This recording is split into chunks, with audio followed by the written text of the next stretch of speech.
voces. ¿Qué es la vida?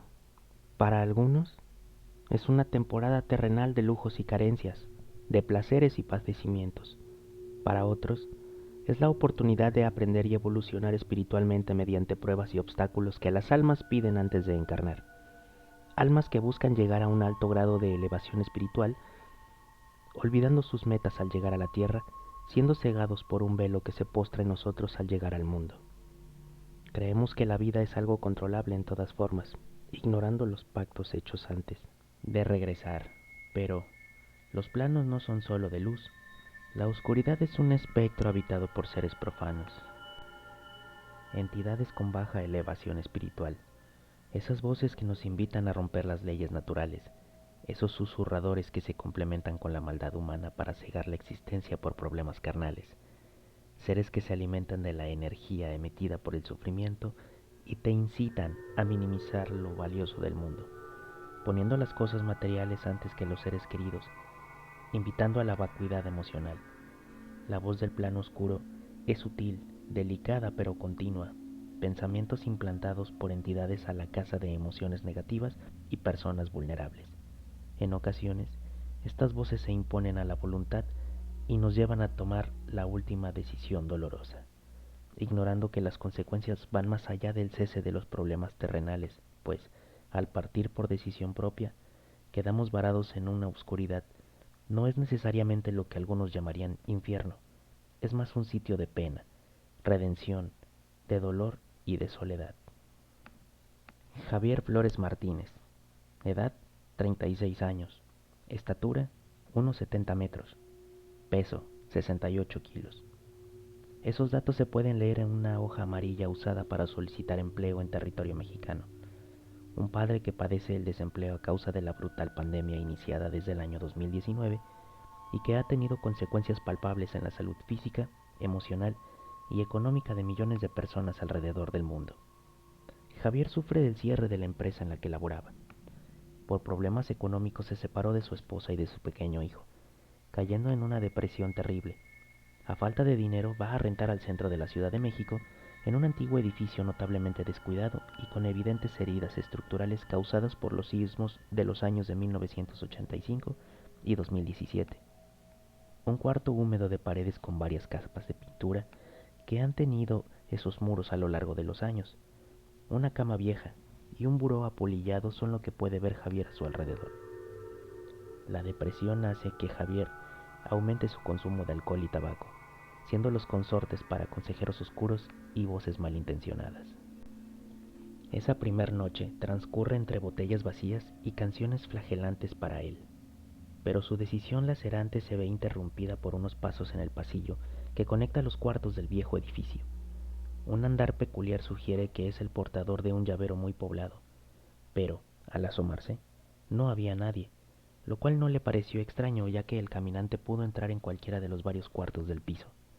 La noche seguía y las botellas vacías sedaron las emociones de Javier, así como su cuerpo. Dentro de su profundo sueño, sentía unas presencias en el mismo espacio que él, voces extrañas, susurros, risas y debates inentendibles se llevaban a cabo mientras Javier reposaba la intensa noche. La resaca fue la parte más dura al descubrir que su estado de ánimo era cada vez más negativo. Los acreedores del banco tras su deuda, tarjetas sobregiradas y una deuda con el ser más importante de su vida, su hijo, la cual aún no había cubierto desde hace 2 meses, razón por la cual no se atrevía a verle, aunque algo cambió esa noche dentro de él. No podía concentrarse e ideas nuevas prevalecían en su mente. Una sensación de fracaso y derrota lo invadían. No podía pensar en algo que no fueran sus problemas. Salió en la búsqueda de empleo y regresó con otra botella de alcohol para entumecer su dolor.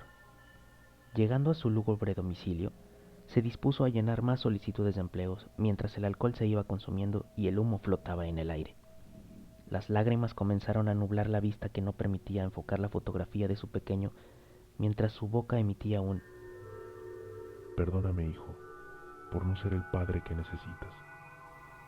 Este ritual se vio interrumpido por una voz en el pasillo que decía, Javier, al principio, creyó que le hablaban a algún otro Javier. Sin embargo, la voz se escuchó más cerca. Javier. La tercera ocasión, la voz se escuchó aún más cerca. Javier. Parecía que había alguna persona en el exterior de su puerta. Por un momento pensó que era algún amigo que lo acompañaría en su sesión de dolor. Abrió la puerta y no vio a nadie. Optó por dejarla abierta por si el misterioso vigilante aparecía de nuevo y poderle ver al momento en el que le llamara. Regresó a su agónica rutina hasta quedarse dormido. De repente, la puerta cerró de golpe asustado, pero él solo se levantó al baño y mientras lavaba sus manos, comenzó a una canción a sonar desde su celular. Se acercó creyendo que pudo ser una alarma que olvidó desactivar, para percatarse que eran las 2:43 de la mañana. Después de eso, regresó a dormir hasta que alguien tocó a su puerta. Abrió, para nuevamente no encontrar a nadie. Se recostó en la vieja cama para escuchar su nombre cerca del oído Javier. y sentir el peso de alguien reposando sobre sus piernas. Casi inmóvil por lo que estaba pasando, elevó su cabeza para ver que solo estaba él dentro de ese viejo cuarto. Se envolvió en la cobija y se dispuso a dormir. Esta situación se repetía noche a noche sin falta durante un mes. Por ello, llegó a decidir no tomar, dando por hecho que la situación que pasaba era una forma punitiva de su mente sobre su rutina reciente. Lúcido y triste, esperó la madrugada para escuchar los pasos en el pasillo. Presto, en la puerta, abrió en ese momento para escuchar esos pasos acelerar hacia él sin un emisor aparente, cerrando la puerta por el susto, para simplemente escuchar su nombre nuevamente. Javier. Esta vez, Javier respondió, ¿Quién es? con su voz temblorosa. Del otro lado de la puerta se escuchó nuevamente su nombre.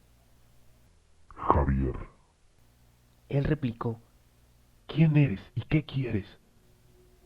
una risa casi ahogada se difuminaba entre el pasillo, insinuando que aquel visitante se alejaba.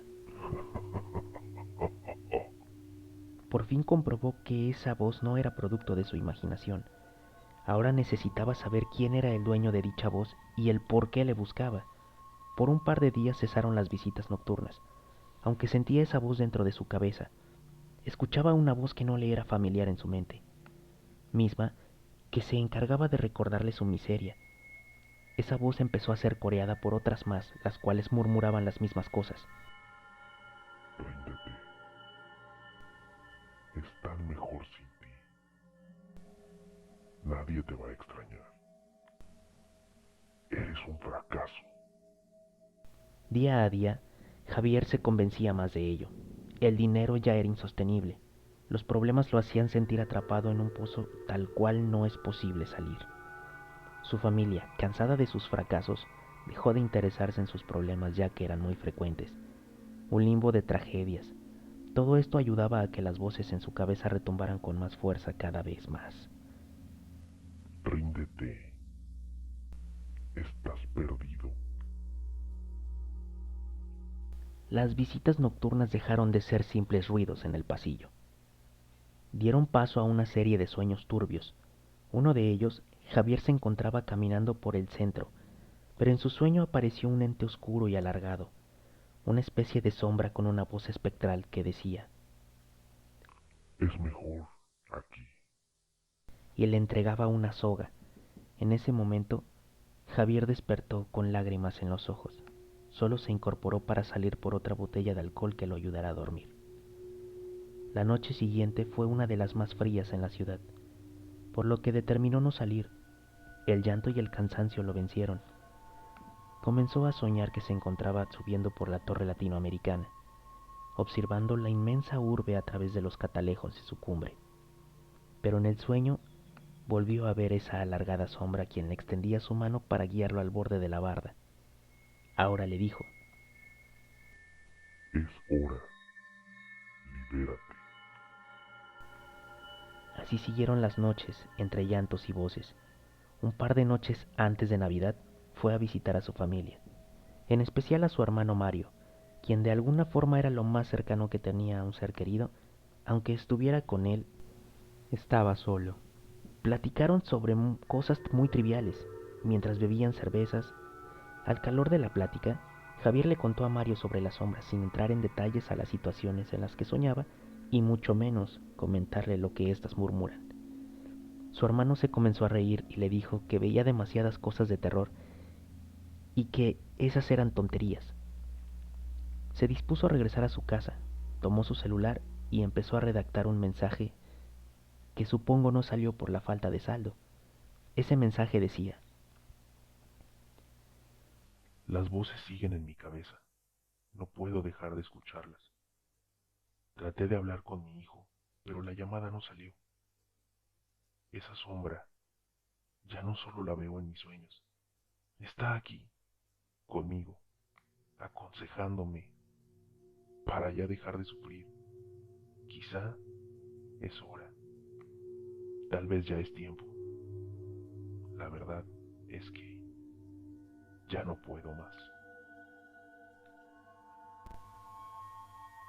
Esa misma madrugada, Javier vio una última luz a través de las vías en una estación del metro. Las voces lograron su objetivo y a veces quisiera haberle escuchado en serio, regresar ese día y abrazarle para decirle que todo va a estar bien, que las cosas tienen solución y que no está solo. Quisiera haber sido una voz opuesta a aquellas que no lo abandonaron. Esas malditas voces que no cesan, no descansan y no se rinden cuando encuentran las condiciones adecuadas. Ya hace un año de esto y no dejo de soñar a mi hermano sentado en una cama vieja llorando y pidiendo auxilio mientras las voces, esas voces, ríen y ríen al caer la noche. Como cada video, solamente quiero agradecerles por llegar hasta aquí. Si tienen algún relato que les gustaría que contara, o bien alguna leyenda que les gustaría que contara igualmente en el canal, háganmelo saber en la caja de comentarios o bien en el correo que se encuentra en la descripción. Les reitero mi nombre, yo soy Samael, y cuídense, porque no sabemos qué puede pasar al caer la noche.